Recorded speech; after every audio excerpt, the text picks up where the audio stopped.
Ladies and gentlemen, and welcome to the City Recital Hall, Angel Place, where we're here to debate the topic that farmers should have the right to say no to miners.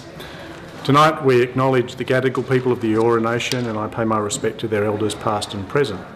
I also like to acknowledge that we are having this proceeding filmed by the ABC. It'll be on radio and television, and so you should know that if you make your contribution.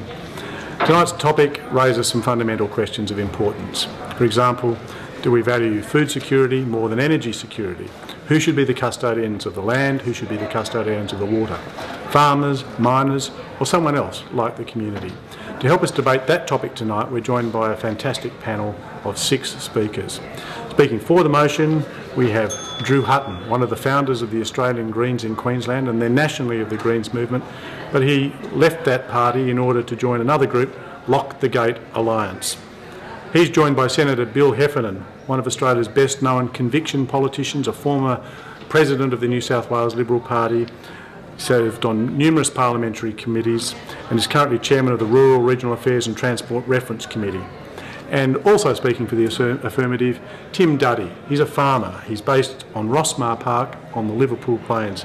He's worked internationally in auction houses dealing with arts and books, but now he's back on the land and he's become an activist who now heads up as a strategist the Karoona Coal Action Group, which has campaigned against coal mining since early 2006. He's also now a member of the Gunnedah Shire Council and on the board of Namoy Water. Speaking, is that all right? Yeah. Okay. Speaking against the motion, we have Julian Malnick, founding chairman of the Sydney Mining Club, executive chairman of Direct Nickel, and also involved in other mining companies, including one looking at geothermal exploration. He's worked as an exploration geologist. He's also been an industry commentator and has worked to build companies as an entrepreneur. Speaking with him is Rick Wilkinson, the Chief Operating Officer for Eastern Australia for the Australian Petroleum Production and Exploration Association. He has a background in nuclear physics with a degree from Melbourne University and has worked in gas, oil and other forms of exploration for a number of years. And finally, Catherine Tay-White successfully created a social licence for projects which have been ranging in size from $40 million to $40 billion. She is an expert in effective planning, engagement and capacity building and has formerly worked herself in the mining industry with WMC Resources and before that with North Limited, which was formerly North Broken Hill Pico. She began her life working as a journalist for The Age as a cadet. Would you please welcome all 6 speakers for this important debate. Mr. Drew Hutton.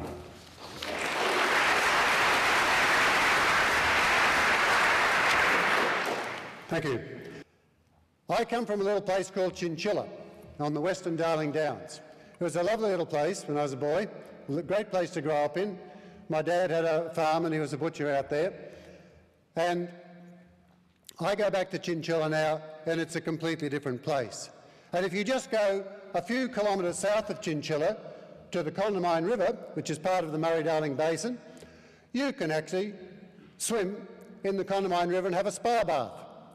Because for a 15-kilometre stretch of the Condamine River, you'll find about 6 areas where there is methane bubbling up like crazy through the bottom of the river and coming to the surface. You can actually light the methane that comes off that river.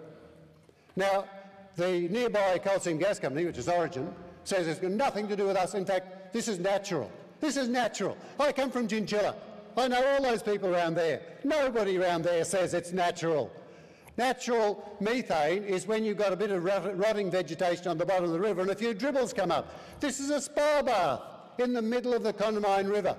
It's coming from below and it's coming because the operations of coal seam gas, which dewater the coal seam aquifer, depressurise it, the gas separates from the water and it will find any pathway, including pathways to the surface. The people in the Tara residential estate, south of Chinchilla, have been suffering from constant headaches, chronic headaches, nosebleeds, ear bleeds, their kids have got skin rashes. And that's because they believe that there is gas coming up. The government introduced land access regulations into legislation in Queensland that said that you have 20 days, the coal seam gas company and the landowner, 20 days to negotiate access and compensation. If at the end of that 20 days, at minimum 20 days, they can't reach agreement, then the company can take the landowner to compulsory mediation. If after another 20 days they still can't agree, then the company can take the landowner to the land court. And the minute it goes to the land court, they can legally enter your property. And if the landowner tries to obstruct them from coming onto their property, they can be arrested and given a maximum of $50,000 fine. This is a situation which is completely biased against farmers and, let's face it, against rural Australia generally. Thank you. Julian Malnick. Yep. Thank you, Mr. Chairman. Good evening, fellow Australians. Tonight I can't believe that the two great industries of Australia, the mining and the agricultural industries, should be pitted in a cage fight against each other like this. The minerals and agricultural businesses have always worked together very well in the past. I want to talk about agriculture. Professor Brian Skinner from Yale University has estimated that over the last century, of every 5 mouthfuls of food that are produced, 8 mouthfuls of soil are lost. So every 5 mouthfuls of your plate that you had at dinner tonight somewhere, that's how much soil has been lost. And there is a strong legacy of damage that has come from agriculture, so that the lectures from the agriculture industry don't sit particularly well with the mining folk. Now, in this state, in 2009, 41.9 billion came from the gross value of agriculture. From mining, it was 160 billion. So 20% of earnings came from agriculture. And I'm not scoring points here. I'm just giving you some perspective. Agriculture occupies something like 76% of the land area of this state. Mining, 0.1%. If you look at it from Google Earth, you can see the scars of agriculture all over the state, and the pinpricks that are the mines that produce that large proportion of the wealth are hard to detect. There is an inherent conflict between broadacre farming and broadacre environmental stewardship.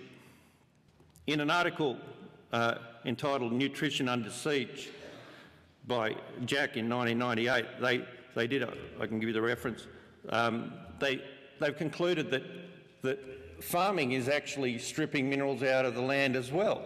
That the nutrition of food is going downhill because the agricultural methods are stripping the nutrients, and they're not being restored. Of course, they can be restored with superphosphate, with lime, with all of these other things. Oil is needed. This isn't a pissing contest between agriculture and mining. We are one development industry. So why should we fight with each other? We should be working together with these guys, and they should be working with us to make sure that you get the result. And the result is a thriving Australian economy. And I don't see why we're fighting, why we're being pitted against each other when we should be working towards a common outcome that will ensure the future prosperity of this nation from both of these great industries. Thank you.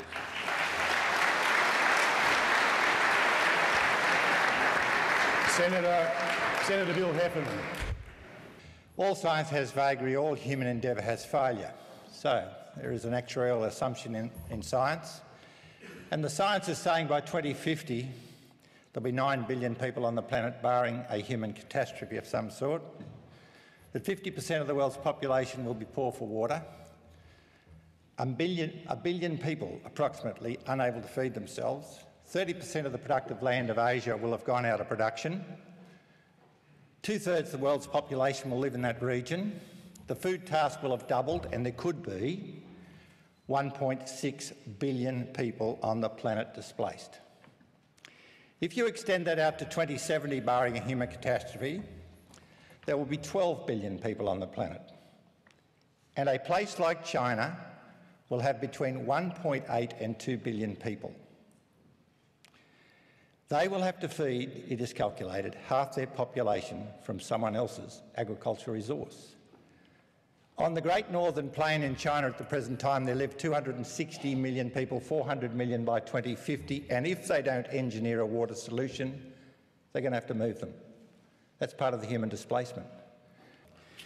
Ladies and gentlemen, we've got a great challenge. The global food task versus the global energy task. What's in your fridge is going to be far more important than what's in your garage.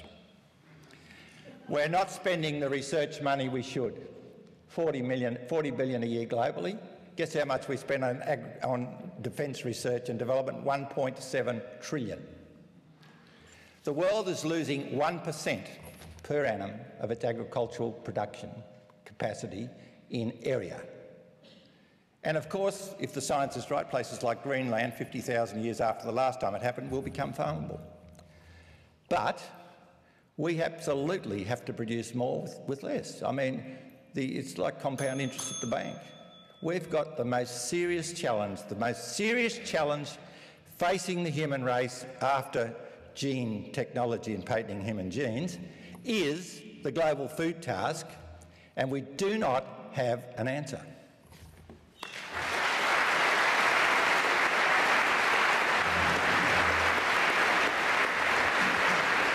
Rick Wilkinson. Thank you, Mr. Chair, and Bill, I'll pay much more attention to your fridge now because you've given me insight of the importance of food. Just keep in mind what you've got your fridge plugged into and where the energy to keep that cold is going to come from. Food is a combination of agricultural products, good farm work, and of course the energy to run the fridges and the transportation to bring it to our plates. So when I went and started working around coal seam gas and looking at the connection with regions and what goes on when you have coal seam gas in the area, I was very interested.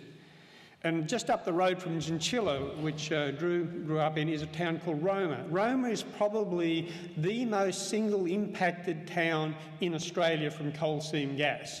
They have had gas in the area for about 50 years, and I would suggest that there are more wells within a 50 to 100 kilometre region of Roma than there is anywhere else in Australia. When I was there just a little time ago, when I was going there for just 5 or 6 years ago, you know, the airport was kind of dodgy. There was a bit of a shed which you went to. The motels were empty. Restaurants you didn't need to book. It was easy to get into. And the locals were fighting to keep one of the local schools open. They were closing down. And the museum was struggling to stay open. You go back today, what do you see? You see, with coal seam gas in the area, a brand new airport. You walk past a medical evacuation facility paid for by the coal seam gas companies that has already saved the lives of several locals because they could take the best medical possible care straight to the farm where the farmer fell off the horse and needed attention, straight to the roadside to make it work. What we see is motels full, restaurants, new coffee shops. They're grappling with growth. When we surveyed the businesses there, 80% said coal seam gas is good for our town and good for our business. So that's my first-hand knowledge, my first-hand experience of what coal seam gas does in the regional areas, an area which I unfortunately had to leave to go to university to find employment. And it's that sort of strength that we bring to the regions that we think is very important. For the history of this country, agricultural and resources have delivered Australia enormous wealth and done so in concert. It is a tested formula we should stick to. It's not about a newspaper headline, you win, we lose. That's not the formula that we've had in Australia that served us well since we first started showing up in wooden ships. We've got a formula that seems to work. Let's stick to that. Let's learn and build that generational knowledge so that we can go forward into the future. Working together, it's not a headline, it's not a Twitter account, it's actually something we have to get right, and it's very important. Thank you. Jim Duddy. In an industry that plays on a level playing field and requires that we all get on together, the very same industry that can bring down a Prime Minister in a week and think that we're on a playing field, I beg to differ with some of the other side. But the mining industry wants to get on. They actually want us all to get on. However, they will not allow any fence to be drawn around a single hectare of land to say that mining is not allowed. In an old country adage, good fences make good neighbours. Well, unfortunately, it's been left to the farmers to build the fences because the government has dragged its heels, because of the super spend that has gone on in every aspect of life. Yes, we do have our lights here tonight, thanks to the coal industry, but guess what? If resources were put somewhere else, we could have it from wave energy, we could have it from the sun, we could have it from a whole host of other things. But we have an industry that pushes forward for its own benefit. We constantly have the, oh my God, you're just anti-mining. Because I don't want to build a brothel in the grounds of my local preschool doesn't mean I'm anti-sex. We need the right mine in the right place. And unfortunately, what the industry now contemplates is that every place is the right place.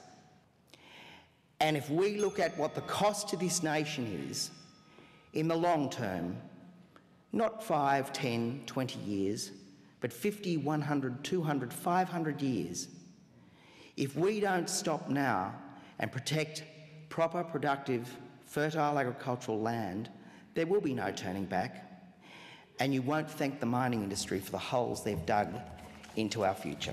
Thank you very much. Catherine Tay-Wright. Thank you.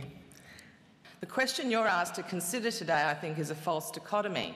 It's suggesting that it's either the miners or the farmers making decisions. And in this case, the question is, should the farmers have the right to say no to the miners? And today, unlike what I would normally do, which is try and resolve a conflict between two parties, I'm going to argue the case against that fact, against the view that farmers should not have the right to say no to miners. And they shouldn't have the right for a number of critical reasons. Number one, we need to get to a point of resolution. And if you say no and you lock the gate, then you can't get to a point of resolution for two of the most important industries that we have here in Australia.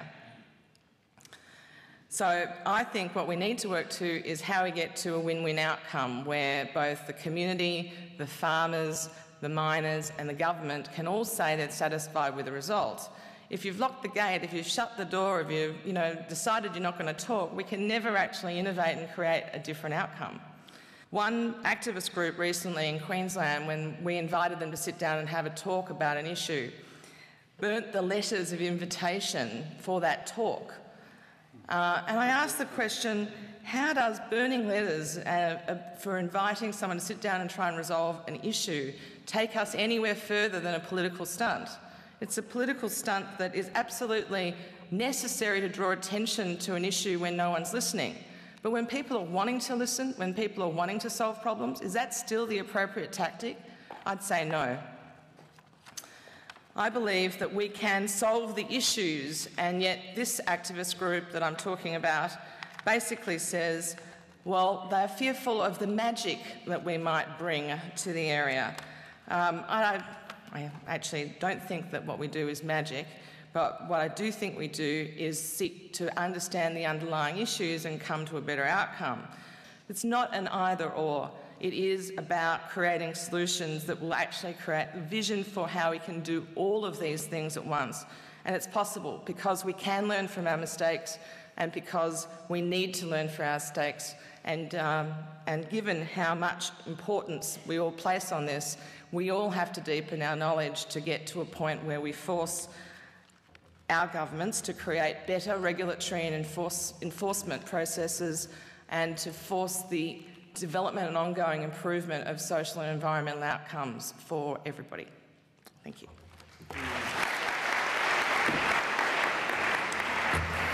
Okay, ladies and gentlemen, it's an opportunity for you now to ask questions. So, microphone one. My name's Barbara Bolton. I'm a primary school teacher. My first appointment was at Pilliga in 1972. In my time there, I went through the Pilliga scrub, which sounds like rubbish, but it's not. The Pilliga scrub many times and enjoyed the animals and the diverse plant life. A few years ago, I think about 18 months, 2 years ago, I saw a picture of the Pilliga scrub. And in the Pilliga scrub were these dead trees with their branches near grey. They weren't individually killed like the early farmers had done. They were killed by a mining exploration, a gas exploration, which had poisoned the groundwater. Cowboys they were. Okay, That's right. thank you. Yes, microphone 2, just to balance it up a bit. Hi, my name's Michelle McMichael O'Brien. I actually am an alluvial gold miner and coal, and in New Zealand, and also looking for prospects here in Australia. Now, don't come near us. With what we have is we look at the environment, the community quite extensively, and I don't think anybody understands unless you're actually in that industry, because it's been a huge learning curve for myself. I've only recently fallen into it, you could say, but I've learnt a lot, and I've been most respectful to the owners of the land, the permit holders, and also trying to find a common ground with the people who own it, also the original owners of the land, the Indigenous people. Okay. So nothing was brought up too much about them either.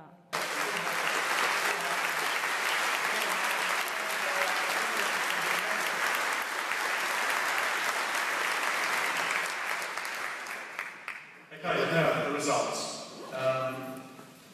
Before the debate, there were 12.95% against the motion, 57.79% for the motion, and there were 29.26% of the people who were undecided. So quite a large chunk of people who were coming along to have their mind made up. Just for those, whichever way it goes, sometimes you can decide on the absolute numbers, or it can be on the side of the swing. So at the end of the debate, undecided, there's still 10% waiting to hear more of this information Bill tells us about. Against the motion, 29.6%, but for the motion, a very significant majority, 60.5%, so I declare the motion